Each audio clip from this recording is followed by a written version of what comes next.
வணக்கம். புதிய தலைமுறையின் ஒரு மணி செய்திகளில் பல்வேறு செய்திகளை பார்க்க இருக்கிறோம். முன்பாக தலைப்புச் செய்திகளை பார்க்கலாம். மாற்றங்களை கொண்டு வரும்போது எதிர்ப்புகளை சந்திக்க நேரிடுகிறது. அசோச்சம் நிகழ்ச்சியில் பிரதமர் நரேந்திர மோடி பேச்சு. காஷ்மீரில் கடும் பனிப்பொழிவில் சிக்கியுள்ள தமிழக லாரி ஓட்டுநர்கள் பத்திரமாக மீட்க உதவுமாறு காஷ்மீர் நிர்வாகத்திடம் தமிழக அரசு வலியுறுத்தல். உள்ளாட்சி தேர்தல் முடியும் வரை பொங்கல் பரிசுக்கு தடை விதிக்க கோரி சென்னை உயர்நீதிமன்றத்தில் வழக்கு. அவசர வழக்காக விசாரிக்க கோரிய மனு மீது பிற்பகல் 2:15 மணிக்கு விசாரணை. திமுகவின் பேரணிக்கு பிறகும் இறங்கி வராவிட்டால் போராட்டம் பெரிதாகும் என மத்திய அரசுக்கு மு.க. ஸ்டாலின் எச்சரிக்கை. பேரணியில் பங்கேற்க வருமாறு நடிகர் நடிகைகளுக்கு திமுக அழைப்பு. குடியுரிமை சட்ட திருத்தத்திற்கு எதிராக சென்னையில் போராட்டம் நடத்திய திருமாவளவன், கிருஷ்ணா, நடிகர் சித்தார்த் மீது வழக்கு. 600 பேர் மீது வழக்கு தொடுத்தது காவல்துறை. எந்த பிரச்சினைக்கும் வன்முறை தீர்வாகாது என நடிகர் ரஜினிகாந்த் கருத்து. போராடும் மாணவர்களை இதைவிட யாராலும் கொச்சைப்படுத்த முடியாது என சீமான் கண்டனம். மகன் பிராணாசாமியை காணவில்லை என்று தாய் அங்கம்மாள் தொடுத்த வழக்கில் நித்யானந்தாவுக்கு சென்னை உயர்நீதிமன்றம் நோட்டீஸ். மகன் சட்டவிரோதமாக அடைத்து வைக்கப்பட்டிருப்பதாக ஆட்கொணர்வு மனு தாக்கல். ஜார்க்கண்ட் சட்டப்பேரவை தேர்தலில் இறுதிக்கட்ட வாக்குப்பதிவு. தேர்தல் நடைபெறும் 16 தொகுதிகளில் பலத்த பாதுகாப்பு.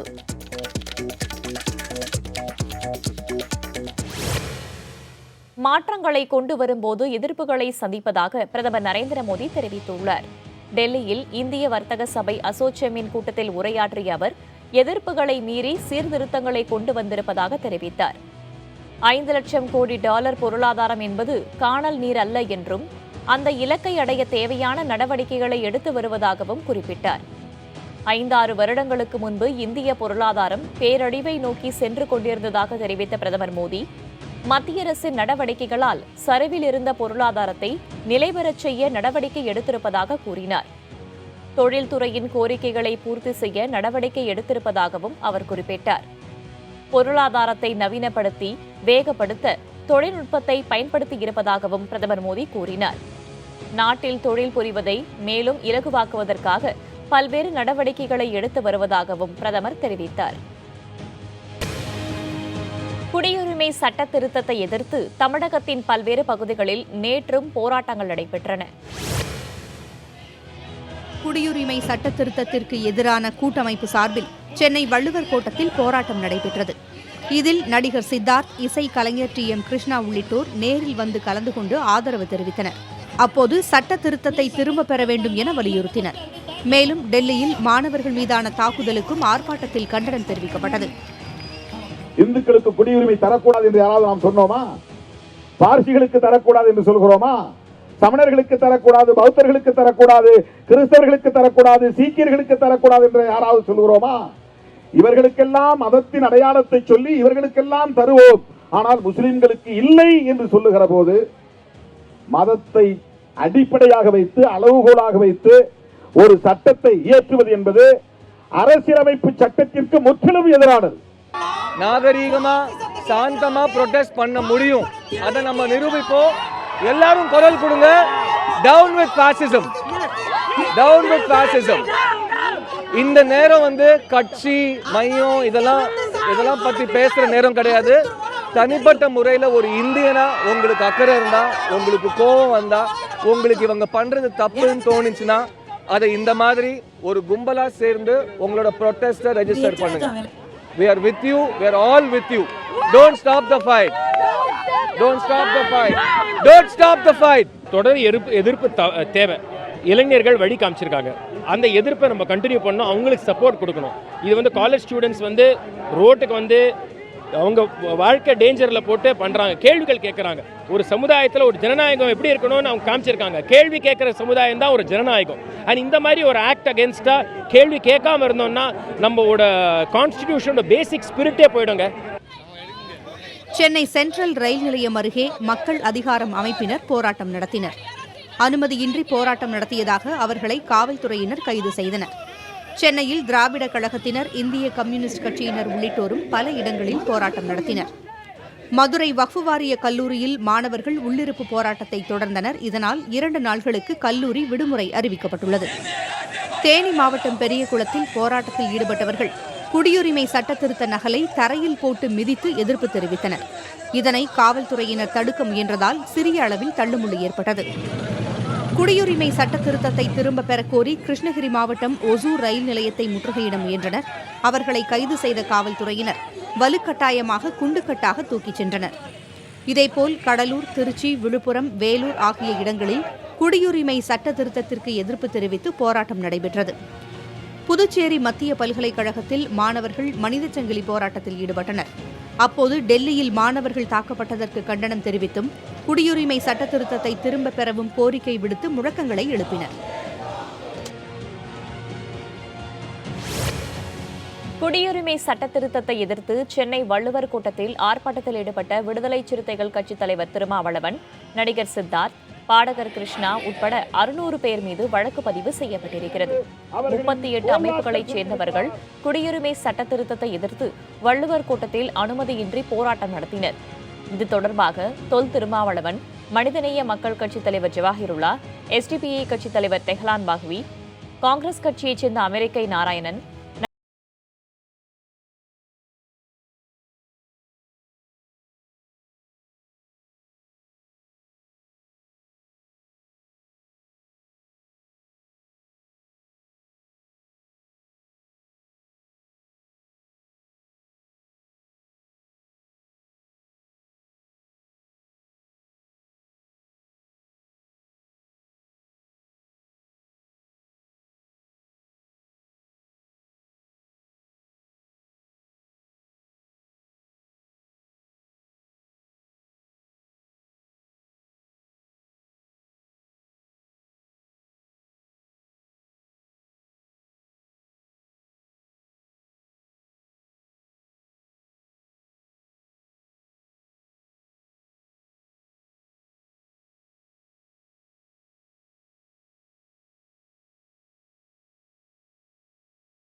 படுத்தாது என்று முதலமைச்சர் எடப்பாடி பழனிசாமி தெரிவித்துள்ளார்.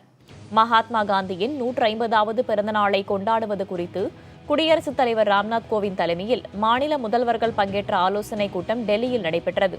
இதில் கலந்து கொண்ட பின்னர் செய்தியாளர்களிடம் பேசிய முதலமைச்சர் பழனிசாமி, எவ்வித நிர்பந்தமும் இன்றி குடியுரிமை சட்டத்திற்கு அதிமுக ஆதரவு அளித்ததாக கூறினார். இந்தியாவில் வாழுகின்ற இந்தியர்களுக்கு இந்த குடியுரிமை திருத்தச் சட்டத்தினால் எந்தவித பாதிப்பும் கிடையாது. ஆகவே இதில் எந்த உள்ளாட்சி தேர்தலில் எவ்வித பாதிப்பும் வருவதற்கு வாய்ப்பில்லை. வேண்டுமென்றே எதிர்க்கட்சிகள் ஏதாவது ஒரு குற்றச்சாட்டை சொல்லி போராட்டத்தை தூண்டிவிட்டிருக்கின்றார்கள். இந்தியாவில் வாழுகின்ற இந்தியர்களுக்கு எவ்வித பாதிப்பும் கிடையாது. இலங்கையிலிருந்து தமிழகத்துக்கு வந்து குடியேறிய அந்த இலங்கை வாழ் தமிழர்களுக்கு இரட்டை குடியுரிமை வழங்க வேண்டும் என்றும் நானும் வலியுறுத்திருக்கின்றோம். இன்றைய தினம் வலியுறுத்துவேன். எங்களுடைய கொள்கையும் அதுதான். அது மட்டுமல்ல, தமிழகத்திலே வாழ்கின்ற இலங்கை தமிழர்களுக்கு அனைத்து வசதிகளும் நாங்கள் செய்து கொடுக்கின்றோம். எந்த குறைபாடும் இல்லாத வாழ்கின்றார்கள். தமிழ்நாட்டில் எம்சாண்ட் தயாரிப்பு நிறுவனங்களுக்கு பொதுப்பணித்துறை தரச்சான்று அளித்து வரும் நிலையில் அந்த நிறுவனங்களில் கட்டாயம் இருக்க வேண்டிய இயந்திரங்கள் என்னென்ன என்பது குறித்து பார்க்கலாம். கருங்கல் ஜல்லியை நொறுக்கி அதில் இருந்து தயாரிக்கப்படும் மணலே எம்சாண்ட் எனப்படுகிறது. ஆற்று மணலை விட விலை குறைவு என்பதால் கட்டுமான பொறியாளர்கள் மத்தியில் இந்த வகை மணல் நல்ல வரவேற்பை பெற்று வருகிறது. இந்நிலையில் தகுந்த தரச்சான்று பெறும் நிறுவனங்கள் மட்டுமே எம்சாண்டை உற்பத்தி செய்ய வேண்டும் என பொதுப்பணித்துறை தெரிவித்துள்ளது. எம்சாண்ட் தயாரிப்பு நிறுவனத்தில் கற்களை நொறுக்குவதற்காக ஜா கிரஷர், வெர்டிகல் ஷாஃப்ட் இம்பாக்டர் ஆகிய இயந்திரங்கள் அவசியம் பயன்படுத்த வேண்டும். அவற்றில் இருந்து வரும் மணலை சல்லடை செய்ய வைப்ரேட்டர் ஸ்கிரீன் எனப்படும் இயந்திரமும், அதில் இருக்கும் நுண்துகள்களை நீரினை கொண்டு வெளியேற்ற வாஷிங் பிளான்ட் இயந்திரமும் உபயோகிக்கப்பட வேண்டும் என்று பொதுப்பணித்துறை தெரிவித்துள்ளது. பின்னர் மணலை பரிசோதனை செய்ய சீவ் அனலைசிஸ் ஆய்வகமும் நிறுவனத்தில் இருக்க வேண்டும் என கூறப்பட்டுள்ளது. தயாரிப்பு நிறுவனம் தொடங்கப்பட்டு 30 நாள்களுக்குள் பொதுப்பணித்துறையின் கீழ் செயல்படும் தொழில்நுட்ப வல்லுநர் குழுவிடம் இருந்து தரச்சான்று பெறுதல் அவசியமாகும். எம்சாண்டை பெறுவதற்கு முன்பு அதனை உற்பத்தி செய்த நிறுவனம் தரச்சான்று பெற்றுள்ளதா என்பதை உறுதிப்படுத்திக் கொள்ள பொதுப்பணித்துறை கேட்டுக் கொண்டுள்ளது. அதே சமயம் அனுமதியின்றி எம்சாண்ட் உற்பத்தி செய்யும் நிறுவனங்களின் மீது கடும் நடவடிக்கை எடுக்கப்படும் என்றும் எச்சரிக்கை விடுத்துள்ளது. குடியுரிமை சட்ட திருத்தத்திற்கு எதிராக தமிழ்நாடு இதுவரை சந்திக்காத அளவிற்கு மிகப்பெரிய போராட்டத்தை நடத்தப் போவதாக திமுக தலைவர் மு.க.ஸ்டாலின் தெரிவித்துள்ளார். சென்னை கொளத்தூரில் நடைபெற்ற கிறிஸ்துமஸ் விழாவில் பங்கேற்ற அவர் இவ்வாறு தெரிவித்தார். வருகிற 23ஆம் தேதி சென்னையில ஒரு மிகப்பெரிய பேரணியை நடத்த திட்டமிட்டிருக்கிறோம். ஆக அதற்கும் இந்த மத்திய அரசு செவிசாய்க்கவில்லை என்று சொன்னால் அடுத்த கட்ட போராட்டத்தை மிக விரைவில் கட்சிகளை மறந்து எல்லா கட்சிகளையும் அழைக்க போறோம். எல்லாரையும் அழைக்க போறோம். யார் யார் வருகிறார்களோ அவர்கள் அத்தனை பேரும் வாருங்கள் என்று எல்லோரும் ஒன்றாக உட்கார்ந்து பேசி முடிவெடுத்து ஒரு மிகப்பெரிய போராட்டம், இதுவரை தமிழகமே சந்தித்திருக்காத வகையில ஒரு மிகப்பெரிய போராட்டத்தை. தமிழகம் முழுவதும் குடியுரிமை சட்ட திருத்தத்தை ஆதரித்தும் விளக்கியும் பாஜக சார்பில் ஆர்ப்பாட்டம் நடைபெற்றது. மதுரையில் பாஜக மூத்த தலைவர் இல கணேசன் தலைமையில் குடியுரிமை சட்ட திருத்தத்தின் பலன்களை விளக்கும் கூட்டம் நடைபெற்றது. மதுரை முனிச்சாலையில் நடைபெற்ற கூட்டத்தில் 150க்கும் மேற்பட்ட பாஜகவினர் கலந்து கொண்டு குடியுரிமை சட்ட திருத்தத்திற்கு ஆதரவாக முழக்கங்களை எழுப்பினர். குடியுரிமை சட்ட திருத்தத்தை அரசியலாக்கி வருவதாக கூறி கிருஷ்ணகிரி மாவட்டம் ஒசூரில் பாஜகவினர் ஆர்ப்பாட்டத்தில் ஈடுபட்டனர். இந்த ஆர்ப்பாட்டத்தில் எதிர்க்கட்சிகள் குடியுரிமை சட்ட திருத்தத்திற்கு வாக்கு அரசியலுக்காக தவறான தகவல்களை முன்வைத்து போராட்டங்களை நடத்தி வருவதாக குற்றம் சாட்டினர். திருச்சி திருவள்ளுவர் பேருந்து நிலையம் அருகே பாஜக சார்பில் குடியுரிமை சட்ட திருத்தத்தை ஆதரித்து ஆர்ப்பாட்டம் நடைபெற்றது. பாஜக மாநில செயலாளர் KT ராகவன் தலைமையில் காவலர்களின் தடையை மீறி இந்த ஆர்ப்பாட்டம் நடைபெற்றது. இவை தவிர தமிழகத்தின் பல்வேறு பகுதிகளில் பாஜக சார்பில் ஆர்ப்பாட்டங்கள் மற்றும் விளக்க கூட்டங்கள் நடைபெற்றன.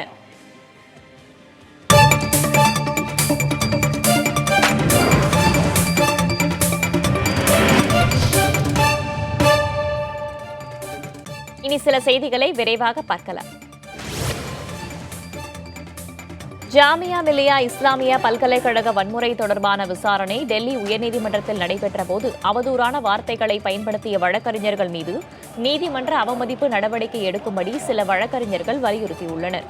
மூத்த வழக்கறிஞர்கள், பார் கவுன்சில் நிர்வாகிகள் மற்றும் மத்திய அரசின் வழக்கறிஞர்கள் இந்த விவகாரத்தை தலைமை நீதிபதி பட்டேல் மற்றும் ஹரிசங்கர் அமர்வில் முறையிட்டனர். நீதிமன்றத்தை அவமதிப்பவர்கள் மீது நடவடிக்கை எடுக்க வேண்டும் என்று அவர்கள் வலியுறுத்தினர். அவர்களுடைய கருத்துக்களை கேட்ட பின்பு இதற்கான குழுவிற்கு இந்த விவகாரத்தை அனுப்புவதாக தெரிவித்தனர்.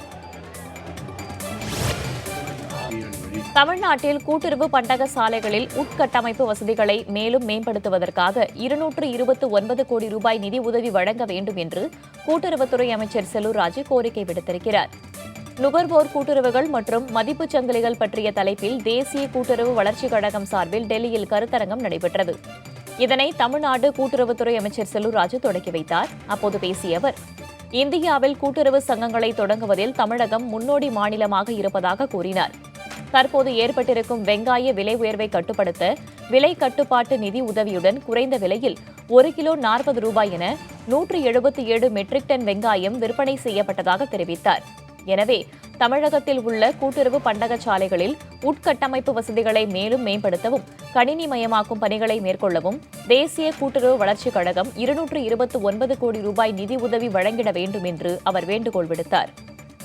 தேர்தல் நடத்தக்கூடிய 27 மாவட்டங்களில் பொங்கல் பரிசு தருவதற்கு தேர்தல் ஆணையம் அனுமதி வழங்கவில்லை என்று தமிழக அரசு உயர்நீதிமன்ற மதுரை கிளையில் கூறியிருக்கிறது. திண்டுக்கல்லைச் சேர்ந்த சுப்புலட்சுமி என்பவர் தொடுத்த வழக்கில் தேர்தல் விதிகள் அமலில் உள்ளபோது பொங்கல் பரிசு பொருட்களையும் 1000 ரூபாயையும் வழங்கும் திட்டத்திற்கு இடைக்கால தடை விதிக்க வேண்டும் என்று கோரியிருந்தார். அப்போது தமிழக அரசு தரப்பில் உள்ளாட்சி தேர்தல் நடைபெறும் பகுதிகளுக்கு பொங்கல் பரிசு வழங்க தேர்தல் ஆணையம் அனுமதி வழங்கவில்லை என்றும் அதே நேரத்தில் தேர்தல் நடைபெறாத மாவட்டங்களுக்கு பொங்கல் பரிசை வழங்கலாம் என்று கூறியுள்ளதாக தெரிவிக்கப்பட்டது. இதனை ஏற்ற நீதிபதிகள் வழக்கை முடித்து வைத்து உத்தரவிட்டனர். இதனிடையே தேர்தல் நடைபெறாத பகுதிகளில் பொங்கல் பரிசு வழங்கலாமா என்பது பற்றி இன்று முடிவெடுக்கப்படும் என தெரிகிறது. உள்ளாட்சி தேர்தல் நடத்தை விதிகள் அமலில் இருப்பதால் பொங்கல் பரிசு வழங்கும் திட்டத்தை தள்ளி வைக்க கோரி சென்னை உயர்நீதிமன்றத்தில் வழக்கு தொடரப்பட்டுள்ளது. இந்த வழக்கை பிற்பகல் 2:15 மணிக்கு விசாரிப்பதாக உயர்நீதிமன்றம் அறிவித்துள்ளது. தமிழகத்தில் 20 மாவட்டங்களில் வரும் 27 மற்றும் 30 ஆகிய தேதிகளில் ஊரக உள்ளாட்சி தேர்தல் நடைபெறவுள்ளது. இந்நிலையில் உள்ளாட்சி தேர்தல் முடியும் வரை பொங்கல் பரிசு திட்டத்தை செயல்படுத்த தடை விதிக்க கோரி ஊராட்சி ஒன்றிய தேர்தலில் போட்டியிடும் திருவண்ணாமலையைச் சேர்ந்த அலமேலு என்பவர் உயர்நீதிமன்றத்தில் வழக்கு தொடுத்திருக்கிறார். கடந்த ஆண்டு ஜனவரி 7ஆம் தேதி பொங்கல் பரிசு வழங்கிய நிலையில் உள்ளாட்சி தேர்தலில் வாக்காளர்களை கவரவே இந்த ஆண்டு நவம்பர் மாதமே திட்டம் தொடங்கப்பட்டதாக குற்றம் சாட்டியுள்ளார். தேர்தல் முடிந்த பிறகு திட்டத்தை செயல்படுத்த போதிய கால அவகாசம் இருக்கும்போது தற்போதே அதிகாரிகள் பொங்கல் பரிசினை வழங்கும் நடவடிக்கைகளை முன்னெடுத்திருப்பதாக கூறியுள்ளார். எனவே உள்ளாட்சி தேர்தல் முடியும் வரை பொங்கல் பரிசுக்கு தடை விதிக்க வேண்டும் என்று அவர் கேட்டுக் கொண்டுள்ளார்.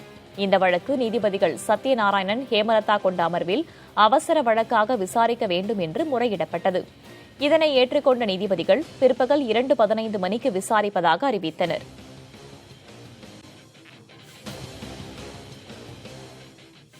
எந்த ஒரு பிரச்சினைக்கும் வன்முறை தீர்வாகிவிடக் கூடாது என்று நடிகர் ரஜினிகாந்த் ட்விட்டரில் கருத்து கூறியிருக்கிறார். இந்நிலையில் காங்கிரஸ் எம்பி ஜோதிமணி, சீமான், உதயநிதி ஸ்டாலின் உள்ளிட்டோர் எதிர்வினையாற்றியுள்ளனர். எந்த பிரச்சினைக்கும் தீர்வு காண வன்முறையும் கலவரமும் ஒரு வழியாகிவிடக் கூடாது என ரஜினிகாந்த் தன் ட்விட்டர் பதிவில் குறிப்பிட்டுள்ளார். தேச பாதுகாப்பையும் நாட்டு நலனையும் மனதில் கொண்டு இந்திய மக்கள் ஒற்றுமையுடனும் விழிப்புடனும் இருக்குமாறு அவர் கேட்டுக் கொண்டுள்ளார். தற்போதைய வன்முறைகள் மனதுக்கு மிகவும் வேதனை அளிப்பதாகவும் ரஜினிகாந்த் பதிவிட்டுள்ளார். இதற்கு எதிர்வினையாற்றியுள்ள நாம் தமிழர் கட்சியின் தலைமை ஒருங்கிணைப்பாளர் சீமான், வன்முறை செய்தது யார்? குடியுரிமை சட்டத்திருத்தம் பற்றிய உங்கள் கருத்து என்ன? ஏற்கிறீர்களா, எதிர்க்கிறீர்களா? அதை சொல்லுங்கள் முதலில் என்று சீமான் தனது ட்விட்டரில் அடுக்கடுக்காக கேள்விகளை எழுப்பியுள்ளார். அடக்குமுறையையும் ஒடுக்குமுறையையும் மீறி போராடும் மாணவர்களை இதைவிட யாராலும் கொச்சைப்படுத்த முடியாது என்றும் சீமான் சாடியுள்ளார். திமுக இளைஞரணியின் செயலாளர் உதயநிதி ஸ்டாலின் வரும் 23ஆம் தேதி சென்னையில் நடைபெறும் குடியுரிமை சட்டத்திருத்த எதிர்ப்பு பேரணியில் அனைவரும் பங்கெடுக்க அழைப்பு விடுத்துள்ளார்.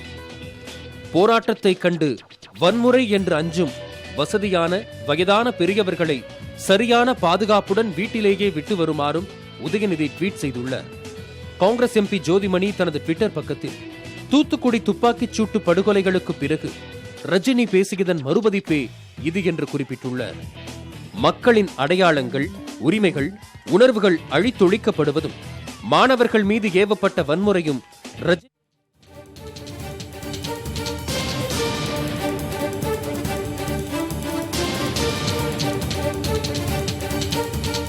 அண்மை செய்தி. தமிழகம் முழுவதும் நாளை முதல் ஜனவரி 1ஆம் தேதி வரை கல்லூரிகளுக்கு விடுமுறை என்று அரசு அறிவித்துள்ளது. கிறிஸ்துமஸ், உள்ளாட்சி தேர்தல், புத்தாண்டினையொட்டி ஜனவரி 1ஆம் தேதி வரை இந்த விடுமுறையானது அறிவிக்கப்பட்டிருக்கிறது. அண்மை செய்தியாக பார்த்துக் கொண்டிருக்கிறோம். தமிழகத்தில் உள்ள பள்ளி, கல்லூரிகள் மற்றும் பல்கலைக்கழகங்களுக்கு நாளை முதல் ஜனவரி 1ஆம் தேதி வரை விடுமுறை அறிவிக்கப்பட்டுள்ளது.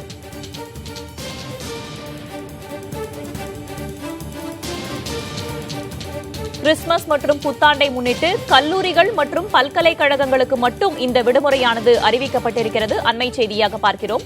தமிழகத்தில் உள்ள கல்லூரிகள், பல்கலைக்கழகங்களுக்கு நாளை முதல் ஜனவரி 1ஆம் தேதி வரை விடுமுறை அறிவிக்கப்பட்டுள்ளது. கூடுதல் விவரங்களை வழங்குவதற்காக நம்முடைய செய்தியாளர் அபிநயா இணைந்திருக்கிறார். அபிநயா, தமிழகம் முழுவதும் நாளை முதல் ஜனவரி 1ஆம் தேதி வரை கல்லூரிகள் மற்றும் பல்கலைக்கழகங்களுக்கு மட்டும் இந்த விடுமுறை அறிவிக்கப்பட்டிருக்கிறது. விரிவாக சொல்லுங்கள். வேதவள்ளி, கிறிஸ்துமஸ் பண்டிகை 25ஆம் தேதி, டிசம்பர் 25ஆம் தேதி கொண்டாடப்பட இருக்கிறது. அதேபோல் புத்தாண்டு என்பது அந்த ஜனவரி 1ஆம் தேதி நடைபெறும். இதற்கிடையே உள்ளாட்சி தேர்தல் என்பது டிசம்பர் 27 மற்றும் 30ஆம் தேதிகளில் நடைபெறுகிறது. எனவே இவற்றை எல்லாம் கருத்தில் கொண்டு நாளை முதலே கல்லூரிகளுக்கு விடுமுறை அளிக்க வேண்டும் என்ற ஒரு கடிதத்தை உயர்கல்வித்துறை செயலாளர் தொழில்நுட்ப கல்வி கழகத்திற்கும் ஆணையத்திற்கும் அதேபோல் கல்லூரி கல்வி இயக்ககத்திற்கும் அனைத்து பல்கலைக்கழகங்களுக்கும் கடிதம் எழுதியிருக்கிறார். அதில் 21ஆம் தேதி முதல் ஜனவரி 1ஆம் தேதி வரை கல்லூரிகளுக்கு விடுமுறை அளிக்க வேண்டும் என குறிப்பிட்டிருக்கிறார். முக்கியமாக இதற்கு போராட்டங்கள் காரணமாக இருக்கலாமா என்ற ஒரு கேள்வியும் முன்வைக்கப்படுகிறது. இதற்கிடையில் ஆனால் அந்த கடிதத்தில் அது சார்ந்த விஷயங்கள் எதுவும் குறிப்பிடப்படவில்லை. இதற்கு முக்கிய காரணமாக கிறிஸ்துமஸ் பண்டிகை என்பதுதான் குறிப்பிடப்பட்டிருக்கிறது. ஏற்கனவே சில கல்லூரிகளிலும் சில பல்கலைக்கழகங்களிலும் டிசம்பர் 24ஆம் தேதி முதல் ஜனவரி 1ஆம் தேதி வரைக்கும் அவர்களுக்கு விடுமுறை என்பது அளிக்கப்பட்டிருந்தது. ஆனால் சென்னை பல்கலைக்கழகத்தில் மாணவர்களின் போராட்டம் காரணமாக அந்த விடுமுறை என்பது முன்கூட்டியாக கிட்டத்தட்ட 18ஆம் தேதியிலிருந்தே விடுமுறை அளிக்கப்பட்டிருந்தது. இனிமேல் ஜனவரி 2ஆம் தேதி தான் பல்கலைக்கழக வளாகம் திறக்கப்படும் என கூறப்பட்டிருந்தது. இதற்கிடையில் தற்போது எல்லா கல்லூரிகளுக்குமே விடுமுறை அளிக்கும்படியும் அந்த குறிப்பாக வேலை நாட்களாக கருதப்படும் அந்த நாட்களுக்கு காம்பன்சேட்டிவாக சனிக்கிழமைகளிலும் மற்ற விடுமுறை நாட்களிலும் வகுப்புகளை நடத்தலாம் என்பதற்கான ஒரு கடிதத்தை மங்கத்ராம் சர்மா, உயர்கல்வித்துறை செயலாளர் மங்கத்ராம் சர்மா கடிதத்தில் குறிப்பிட்டிருக்கிறார். வேதவழி, இந்த கடிதம் அனைத்து பல்கலைக்கழகங்களையும் கல்லூரிகளையும் சென்று சேர்வதற்கு இது போன்ற நடவடிக்கைகள் எடுக்கப்பட்டிருக்கு அபிநயா? வேதவழி, பொதுவாக உயர்கல்வித்துறையிலிருந்து அனுப்பப்படக்கூடிய ஒரு கடிதம் என்பது யார் யாருக்கெல்லாம் குறிப்பிடப்பட்டிருக்கிறதோ அவர்களுக்கு உடனடியாக மின்னஞ்சல் மூலமாக அனுப்பப்பட்டுவிடும். எனவே உடனடியாகவே அவர்களுக்கெல்லாம் அந்த தகவல்கள் தெரிய வந்திருக்கும். அதன் அடிப்படையில் அந்தந்த கல்லூரிகளுக்கு மாணவர்களுக்கு விரைவில் அதுக்கு சார்ந்த அறிவிப்புகளை வெளியிடுவார்கள். வேதவழி, தகவல்களை தந்தமைக்கு நன்றி அபிநயா. டெல்லி ஜும்மா மசூதிக்கு தொழுகைக்கு வந்தவர்கள் குடியுரிமை சட்ட திருத்தத்திற்கு எதிராக ஆர்ப்பாட்டத்தில் ஈடுபட்டனர். அங்கு பாதுகாப்பிற்காக ஏராளமான காவலர்கள் குவிக்கப்பட்டுள்ளனர். கூடுதல் விவரங்களை வழங்குவதற்காக மூத்த செய்தியாளர் கணபதி இணைந்திருக்கிறார். அவரோடு பேசலாம். கணபதி, அங்கு என்ன நடக்கிறது, விரிவா சொல்லுங்க. நேற்று 144 தடை உத்தரவு பிறப்பிக்கப்பட்டிருந்த செங்கோட்டைக்கு மிகவும் அருகிலே தான் ஜமா மசூதி இருக்கிறது. இந்த பகுதியிலும் இன்னும் தடை உத்தரவு இருக்கிறது.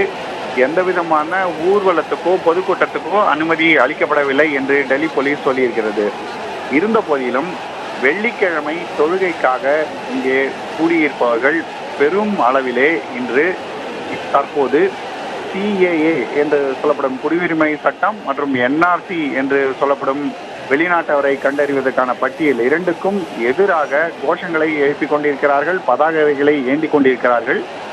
இன்றைக்கு அங்கே தொழுகைக்கு வந்திருப்பவர்களுடன் பீம் ஆர்மியை சேர்ந்தவர்களும் இணைந்திருக்கிறார்கள். பீம் ஆர்மி என்பது உத்தரப்பிரதேசத்தை சேர்ந்த அமைப்பு.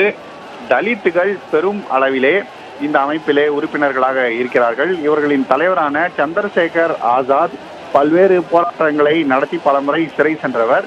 அவரும் இன்று இங்கே டெல்லியிலே உள்ள இந்த ஜாமா மசூதியிலிருந்து பீம் ஆர்மியை சேர்ந்தவர்களுடன் போராட்டத்தில் ஈடுபடுவார் என்றும், இன்று தொழுகை முடிந்தவுடன் இங்கிருந்து ஊர்வலமாக புறப்பட்டு இந்தியா கேட் வரை செல்வதற்கு தற்போது திட்டம் இருக்கிறது என்றும் இவர்கள் தெரிவித்து தங்களுடைய போராட்டங்களை தொடர்ந்து கொண்டிருக்கிறார்கள். ஆனால் டெல்லி போலீஸை சேர்ந்தவர்களோ எந்த விதமான போராட்டத்துக்கும் ஊர்வலத்துக்கும் அனுமதி அளிக்கவில்லை. 144 தடை உத்தரவு தற்போது அமலிலே இருக்கிறது. ஆகவே ஜாமா மசூதியை விட்டு ஊர்வலமாக வெளியே வர முற்பட்டால் தடுத்து நிறுத்துவதை தவிர வேறு வழி இருக்காது என்று சொல்லியிருக்கிறார்கள். உடனடியாக அருகில் உள்ள மெட்ரோ நிலையங்களின் நுழைவாயில்கள் மூடப்பட்டிருக்கின்றன.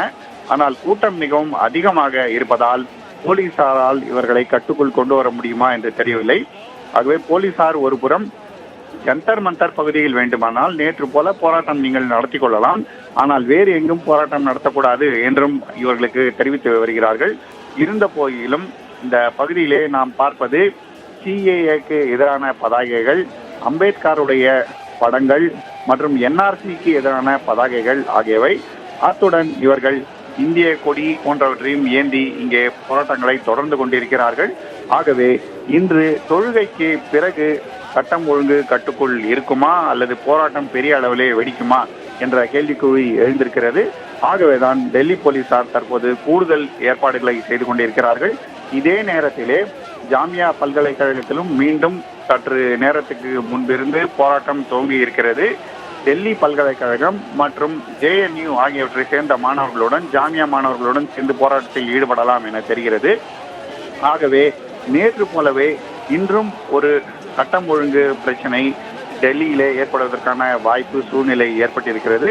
போலீசார் ட்ரோன் மூலமாக கண்காணித்தும் நாலா பக்கங்களிலும் போலீஸ் படைகளை நிறுத்தியும் எவ்வளவு பேர் குழுமி இருக்கிறார்கள், இதனால் பெரிய பிரச்சனை ஏதேனும் ஏற்படுமா, வன்முறை வெடிக்குமா, அதை தடுப்பது எப்படி என்று பல்வேறு விதமான ஆலோசனைகளிலே தற்போது ஈடுபட்டிருக்கிறார்கள். வெள்ளிக்கிழமை தொழுகைக்கு பிறகு ஊர்வலங்கள் ஏற்படலாம், அதற்கான சூழ்நிலை இருக்கலாம் என்பது ஏற்கனவே தெரிந்திருந்தாலும் இந்த அளவுக்கு அதிகமாக அங்கே பீம் ஆர்மியை சேர்ந்தவர்களும் வந்து சேர்வார்கள் என எதிர்பார்க்கப்படவில்லை. ஆகவேதான் சந்திரசேகர் ஆசாத் எப்படி அங்கே வந்து சேர்ந்தார், அவரும் இவர்களுடன் இணைந்து போராட்டத்தை தற்போது துவக்கி விடுவாரா அல்லது தொழுகைக்கு பின்னர் அமைதியாக கலந்து சென்று விடுவார்களா என்பதை போலீசார் தற்போது கவனித்துக் கொண்டிருக்கிறார்கள். வேதவள்ளி, தொடர்ச்சியாக அங்கே போராடுபவர்கள் முழக்கங்களை எழுப்பும் காட்சிகளை நம்மால பார்க்க முடிகிறது. என்னென்ன முழக்கங்களை அவர்கள் வலியுறுத்துகிறார்கள்? நாட்டை பிளவுபடுத்த வேண்டாம் என்ற முழக்கத்தை எழுப்பி வருகிறார்கள். அம்பேத்கருக்கு ஆதரவான முழக்கங்களை எழுப்பி வருகிறார்கள். CAAவுக்கு எதிரான முழக்கங்களை எழுப்பி வருகிறார்கள். அதாவது இந்த குடியுரிமை சட்டத்தை எதிர்க்கிறோம் என்று வலியுறுத்துகிறார்கள். அதே போலவே நேஷனல் பாப்புலேஷன் ரெஜிஸ்டர் என்று சொல்லப்படும் குடியுரிமை பட்டியலையும் இவர்கள் எதிர்க்கிறார்கள். ஆகவே தற்போது இந்த பகுதியிலே முழக்கங்கள் அதிகரிக்க கூட்டம் அதிகரிக்க பதட்டம் அதிகரித்து வருகிறது. போலீசார் ஏற்கனவே அந்த பகுதியில் இருக்கிறார்கள். ஆனால் அங்கே வருபவர்களை போலீசாரால் தற்போது தடுப்பதற்கான எந்த விதமான சூழ்நிலையும் இல்லை. ஏனென்றால் வெள்ளிக்கிழமை என்று தொழுகைக்காக வருபவர்களை பொதுவாக இது போல தடுப்பது கிடையாது. ஆகவே இந்த அளவிலே அதிக எண்ணிக்கையிலே அங்கே மக்கள் குழுமி இருக்கிறார்கள். இன்னும் நேரம் செல்ல அங்குள்ள மக்களின் எண்ணிக்கை இன்னும் அதிகரிக்கும் என தெரிகிறது. ஆகவே போராட்டம் பெரிய அளவிலே வெடிப்பதற்கான வாய்ப்பு இருக்கிறது. கூடுதல் விவரங்களுக்காக மீண்டும் தொடர்பு கொள்கிறோம் கணபதி. தற்போதைய தகவல்களை வழங்கியமைக்கு நன்றி. ஜார்க்கண்ட் மாநில சட்டப்பேரவைக்கு நடைபெற்று வரும் 5ஆம் மற்றும் இறுதிக்கட்ட வாக்குப்பதிவில் காலை 11 மணி நிலவரப்படி 28.24% வாக்குகள் பதிவாகியுள்ளன. கடுங்குளிருக்கு நடுவில் காலை 7 மணிக்கு தொடங்கிய வாக்குப்பதிவில் வாக்குகளை செலுத்த மக்கள் நீண்ட வரிசைகளில் காத்திருந்தனர். 5ஆம் கட்ட தேர்தலில் மொத்தம் 16 தொகுதிகளுக்கு தேர்தல் நடைபெறுகிறது.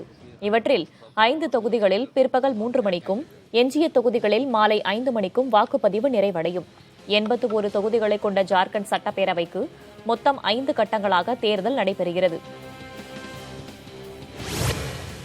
கோவை மாவட்டத்தில் நடைபெற்று வரும் யானைகள் சிறப்பு நலவாழ்வு முகாமில் பசுந்தீவனங்களை காட்டிலும் தானியங்கள் கலந்த யானைகளுக்கு பிடித்த உணவாக அமைந்துள்ளன.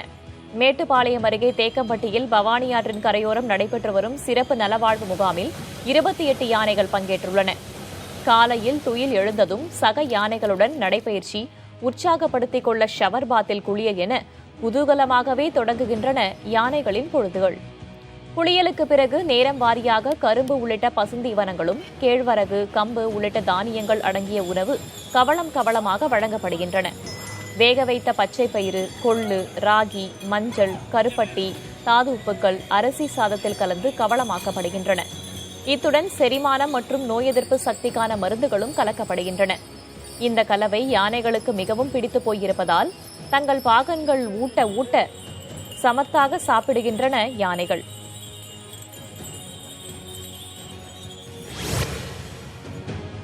எல்லா தீனியும் கிடைக்கிது. கூந்தப்பனை, சோளத்தட்டை, கரும்பு, நாணப்புல், இந்த மாதிரி முக்கியமான எல்லா தீவனமும் இங்கே கொண்டு வந்திருக்காங்க. ஆனால் இந்த எல்லா யானையும் இங்கே வந்தனால இந்த எல்லா தீனியும் இங்கே கிடைக்கிறதுனால எல்லா தீனியும் இந்த கேம்பில் எல்லா யானைகளும் நல்லா விரும்பி சாப்பிடுதுங்க. இதுபோக யானைக்கு சாதம், கொள்ளு, பாசிப்பருப்பு, கேப்பை எல்லாம் போட்டு எல்லாம் ஒன்றா சேர்ந்து அந்த மருந்துகள்லாம் வச்சு செமிக்கிற மருந்து இதெல்லாம் கொடுத்து அவங்க வந்து நல்ல விதமாக இந்த யானைகளை எல்லாம் பராமரிக்கிறதுக்கு நல்லா செய்கிறாங்க. நித்யானந்தா எங்கு இருக்கிறார் என்பதை கண்டுபிடிப்பதில் பல சட்ட சிக்கல்கள் இருப்பதாக கர்நாடக மாநில காவலர்கள் தகவல் தெரிவித்திருக்கின்றனர். பாலியல் புகார் உள்ளிட்ட பல்வேறு குற்றச்சாட்டுகளில் தேடப்பட்டு வரும் நித்யானந்தா சமூக வலைதளங்களில் ஆன்மீக சொற்பொழிவாற்றி வருகிறார். வழக்கு ஒன்றில் அவரை கண்டுபிடித்து ஆஜர்படுத்த கோரி கர்நாடக காவல்துறைக்கு அம்மாநில உயர்நீதிமன்றம் உத்தரவிட்டது. அதற்கான காலக்கெடு 18ஆம் தேதியுடன் முடிவடைந்த நிலையில் நித்யானந்தாவை கண்டுபிடிப்பதில் பல சிக்கல்கள் இருப்பதாக கர்நாடகா காவல்துறையினர் தெரிவித்துள்ளனர். அதன் காரணமாகவே சிபிஐ மற்றும் இன்டர்போலின் உதவியை நாடியிருப்பதாக அவர்கள் கூறுகின்றனர். இருப்பினும் நித்யானந்தாவை கண்டுபிடிப்பதற்கான முயற்சிகள் தொடர்ந்து வருவதாக கூறியுள்ள அதிகாரிகள், நீதிமன்ற வழக்கு நிலுவையில் இருப்பதால் அது குறித்து தகவல் தெரிவிக்க முடியாது என்று மறுப்பு தெரிவித்துவிட்டனர்.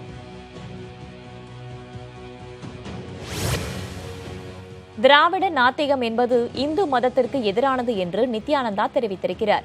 யூடியூபில் உரையாற்றியவர் இதனை தெரிவித்தார்.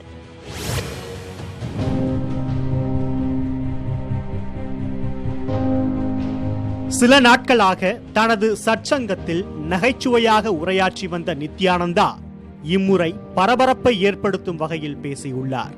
திராவிடம் பேசுபவர்கள் முன்வைக்கும் நாத்திக கொள்கையை அவர் கடுமையாக விமர்சித்துள்ளார். நம்ம நம்பலனாலும் சத்தியமா பரமசிவன் இருக்காங்கய்யா. Paramasiva is real. International standard ஏத்திசத்துக்கும் திராவிஷ நாத்திகத்துக்கும் சம்பந்தமே கிடையாதுங்கய்யா. ஒரு இன்டர்நேஷனல் ஸ்டாண்டர்டா ஏத்திசம்னு ஒரு பிலாசபி இருக்கு. அதை கொஞ்சம் ஆழ்ந்து படிச்சு பார்த்தோம்னா உண்மையில அந்த பிலாசபிக்கு சப்ஸ்டன்ஸ் இருக்கு. அதாவது அது உண்மைன்னு சொல்ல முடியாது, ஆனா ஒரு ஆர்குமெண்ட ஸ்டாண்ட் பண்ற அளவுக்காவது சப்ஸ்டன்ஸ் இருக்குங்கய்யா. இதெல்லாம் சும்மா அந்த நித்யானந்தா எங்கிருக்கிறார் என கண்டறிய சிபிஐயின் உதவியை கர்நாடக அரசு நாடியுள்ள நிலையில் அவரோ சகஜமாக சற்சங்கத்தில் உரை நிகழ்த்தி கொண்டிருக்கிறார். பிடதி ஆசிரமத்தில் சட்டவிரோதமாக அடைத்து வைக்கப்பட்டுள்ள மகனை மீட்க கோரி தாய் தொடுத்த வழக்கில் நித்யானந்தாவுக்கு நோட்டீஸ் அனுப்ப சென்னை உயர்நீதிமன்றம் உத்தரவிட்டுள்ளது. கர்நாடக மாநிலம் பிடதியில் உள்ள நித்யானந்தா ஆசிரமத்தில் ஈரோடு மாவட்டத்தைச் சேர்ந்த முருகானந்தம் என்ற பல் மருத்துவர் கடந்த 2003ஆம் ஆண்டு சேர்ந்தார். அங்கு அவருக்கு பிராணாசாமி என்று பெயர் சூட்டப்பட்டது. சமீபத்தில் நித்யானந்தாவின் ஆசிரமத்தில் சீடர்கள் தாக்கப்பட்டனர். இதனையடுத்து அவரை சந்திக்க சென்ற தனக்கு பிடதி ஆசிரமத்தினர் அனுமதி வழங்கவில்லை என்றும், சட்டவிரோதமாக அடைத்து வைக்கப்பட்டிருக்கும் தனது மகனை மீட்க கோரி அவரது தாய் அங்கம்மாள் சென்னை உயர்நீதிமன்றத்தில் ஆட்கொணர்வு மனுவை தாக்கல் செய்திருந்தார். இந்த மனு நீதிபதிகள் சுப்பையா மற்றும் பொங்கியப்பன் கொண்ட அமர்வு முன்பாக விசாரணைக்கு வந்தது. அப்போது அங்கம்மாளின் வழக்கு குறித்து ஈரோடு மாவட்ட காவல்துறையும் நித்யானந்தாவும் 4 வாரங்களுக்குள் பதிலளிக்க நீதிபதிகள் உத்தரவிட்டு வழக்கை ஒத்திவைத்தனர்.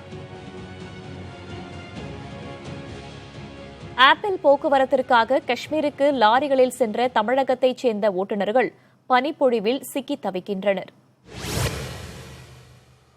கடும் பனிப்பொழிவு காரணமாக ஸ்ரீநகர் மற்றும் லடாக் பகுதிகளில் சிக்கியுள்ள தமிழக லாரி ஓட்டுநர்களை மீட்குமாறு அவர்களது குடும்பத்தினர் கோரிக்கை விடுத்துள்ளனர். நாமக்கல், சேலம் மற்றும் தமிழகத்தின் பல்வேறு பகுதிகளில் இருந்து 500க்கும் மேற்பட்ட சரக்கு லாரிகள் ஆப்பிள் பழங்களை ஏற்றி வர நவம்பர் மாதம் 30ஆம் தேதி ஸ்ரீநகரில் உள்ள சோஃபியான் பகுதிக்கு சென்றுள்ளனர். ஆப்பிள்களை ஏற்றிக்கொண்டு கடந்த 7ஆம் தேதி தமிழகம் திரும்பிக் கொண்டிருந்தபோது ஸ்ரீநகர் மற்றும் லடாக் பகுதியில் கடும் பனிப்பொழிவு ஏற்பட்டது. இதன் காரணமாக ராணுவத்தினர் மற்றும் காவல்துறையினர் கனரக வாகனங்களை அனுமதிக்காமல் சுற்றுலா வாகனங்களை மட்டுமே அனுமதித்ததாக தெரிகிறது. இதனால் தமிழகத்தைச் சேர்ந்த 500க்கும் மேற்பட்ட லாரிகளின் ஓட்டுநர்கள் அப்பகுதிகளில் சிக்கி தவித்து வருவதாக நாமக்கல்லைச் சேர்ந்த ஓட்டுநர் செந்தில்குமார் தனது குடும்பத்தினரை தொடர்பு கொண்டு தெரிவித்தார். மேலும் உணவு தட்டுப்பாடு, செல்போன் சேவைகள் பாதிப்பு என ஓட்டுநர்கள் பல்வேறு இன்னல்களுக்கு ஆளாகி வருவதாக தெரிவித்தார். இந்நிலையில் லாரி ஓட்டுநர்களுக்கு தேவையான உணவு, மருத்துவ வசதிகளை செய்யவும் மீட்கவும் நடவடிக்கை எடுக்க வேண்டும் என்று ஸ்ரீநகரில் சிக்கியுள்ள ஓட்டுநர் செந்தில்குமார் புதிய தலைமுறைக்கு தொலைபேசி வாயிலாக கோரிக்கை விடுத்திருக்கிறார். அதேபோல லாரி ஓட்டுநர்களை மீட்டுத் தர வேண்டும் என ஓட்டுநர்களின் குடும்பத்தினர் அரசுக்கு கோரிக்கை விடுத்துள்ளனர். எங்களுக்கு எப்பயாச்சும் உதவி, சாப்பாடு கூட நாங்க வழி இல்லாம உட்காந்துருவோம்.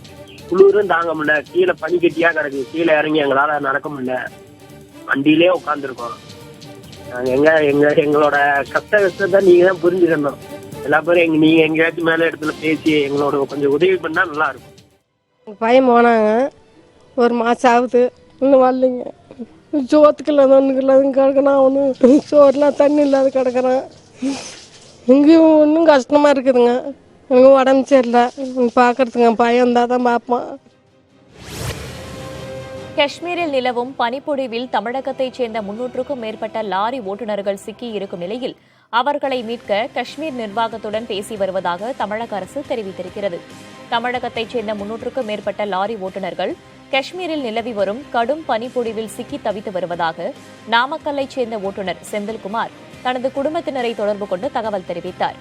மேலும் லாரி ஓட்டுநர்களுக்கு தேவையான உணவு, மருத்துவ வசதிகளை செய்யவும் மீட்கவும் நடவடிக்கை எடுக்க வேண்டும் என்று ஸ்ரீநகரில் சிக்கியுள்ள ஓட்டுநர் செந்தில்குமார் புதிய தலைமுறைக்கு தொலைபேசி வாயிலாக கோரிக்கை விடுத்தார். இந்த செய்தியை புதிய தலைமுறை ஒளிபரப்பியதை அடுத்து பனிப்பொழிவில் சிக்கியுள்ள தமிழக லாரி ஓட்டுநர்களை மீட்க முயற்சிகள் நடைபெற்று வருவதாகவும் காஷ்மீர் நிர்வாகத்துடன் ஆலோசனை நடைபெற்று வருவதாகவும் தமிழக அரசு தெரிவித்துள்ளது. மேலும் தமிழக ஓட்டுநர்களுக்கு தேவையான உணவு உள்ளிட்ட அத்தியாவசிய பொருட்களை வழங்குமாறும் காஷ்மீர் அதிகாரிகளிடம் தமிழக அரசு கோரிக்கை விடுத்துள்ளது. நாகை மாவட்டத்தில் உள்ள பிரசித்தி பெற்ற வேளாங்கண்ணி பேராலயத்தில் மத நல்லிணக்கத்தை பேணும் வகையில் கிறிஸ்துமஸ் விழா கொண்டாடப்பட்டது. வேளாங்கண்ணி பேராலயம் கிறிஸ்துமஸ் திருவிழாவை முன்னிட்டு விழாக்கோலம் பூண்டுள்ளது. அனைத்து மதத்தினரும் பங்கேற்று கேக் வெட்டி கிறிஸ்துமஸ் பண்டிகையை கோலாகலமாக கொண்டாடினர். பின்னர் இயேசுபிரானின் பிறப்பு மற்றும் அவரின் போதனைகள் குறித்து பாடல்கள் பாடப்பட்டன. இந்த நிகழ்வில் நூற்றுக்கணக்கானோர் பங்கேற்று இயேசு கிறிஸ்துவை வழிபட்டனர். கடல் சீற்றம் காரணமாக நாகை மாவட்டம் வேதாரண்யம் கடற்பகுதி மீனவர்கள் மீன்பிடிக்கச் செல்லவில்லை. வங்கக்கடல் பகுதியில் நிலவும் காற்றழுத்த தாழ்வு நிலை காரணமாக பலத்த சூறைக்காற்று வீசுவதுடன் கடலும் சீற்றத்துடன் காணப்படுகிறது. இதனால் வேதாரண்யம், புஷ்பவனம், ஆறுகாட்டுத்துறை, கோடியக்கரை, வெள்ளப்பள்ளம் உள்ளிட்ட 10 கிராமங்களைச் சேர்ந்த 5000 மீனவர்கள் கடலுக்கு செல்லாமல் உள்ளனர். சுமார் 800க்கும் மேற்பட்ட ஃபைபர் படகுகள் கரையில் நிறுத்தப்பட்டுள்ளன. மதுரையில் டெங்கு கொசு உற்பத்தியாகும் வகையில் தண்ணீர் தேக்கி வைக்கப்பட்டிருந்த விடுதிக்கு 50,000 ரூபாய் அபராதம் விதிக்கப்பட்டுள்ளது. மதுரை முழுவதும் 1650 களப்பணியாளர்கள் 150 குழுக்களாக பிரிந்து டெங்கு தடுப்பு நடவடிக்கை பணிகளில் ஈடுபட்டு வருகின்றனர். அதன் ஒரு பகுதியாக மதுரை மேலப்பெருமாள் மேஸ்திரி வீதியில் மாநகராட்சி மற்றும் சுகாதாரத்துறை அதிகாரிகள் ஆய்வு மேற்கொண்டனர். அங்கிருந்த தனியார் விடுதியில் டெங்கு கொசு உற்பத்தியாகும் வகையில் தண்ணீர் தேக்கி வைக்கப்பட்டிருந்தது. அதன் காரணமாக விடுதி நிர்வாகத்திற்கு 50,000 ரூபாய் அபராதம் விதிக்கப்பட்டது. மேலும் பல அண்மை செய்திகளுக்காக தொடர்ந்து இணைந்திருங்கள் புதிய தலைமுறை.